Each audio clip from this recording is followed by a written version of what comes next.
নোয়াখালী হাতিয়ার মেঘনা নদীতে গতকাল উদ্ধার করা হয়েছে 40 কেজি ওজনের এক বিশাল কচ্ছপ। স্থানীয় জেলে শেখ ফরিদ মাছ ধরার জন্য নদীতে জাল বসান। পরে তিনি তার জালে একটি কচ্ছপ আটকে যেতে দেখেন। বিশেষজ্ঞরা জানায় এই ধরনের কচ্ছপ সাধারণত মিষ্টি পানির নদীতে পাওয়া যায় না, তবে মেঘনা নদীর প্রাকৃতিক পরিবেশে এটি একটি গুরুত্বপূর্ণ জীবনবৈচিত্র্য হতে পারে।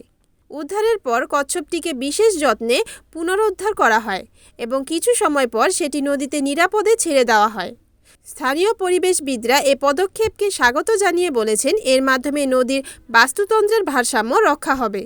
এদিকে স্থানীয়রা কচ্ছপটিকে নদীতে ফিরে যাওয়ার দৃশ্য দেখার জন্য উপস্থিত হয়ে আনন্দিত হন এবং আশা করছেন কচ্ছপটি নিরাপদে তার বাসস্থানে ফিরে যাবে।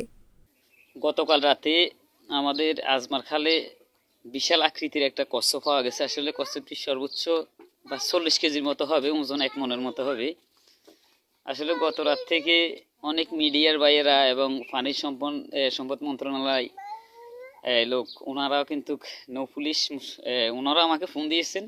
তা আমরা আসলে কচ্ছপটা আমরা রাত্রের বেলা কিন্তু আমাদের নৌকাতে ছিল এবং আমরা সকালে কচ্ছপটা ছাড়ি দিছি সাগরে, যেহেতু এসবগুলা খাই না, মানুষ বিক্রি করা যায় না, এর জন্য আমরা ছাড়ি দিছি সাগরে। Report Hanifuddin Sakib, NNTV, Noakhali.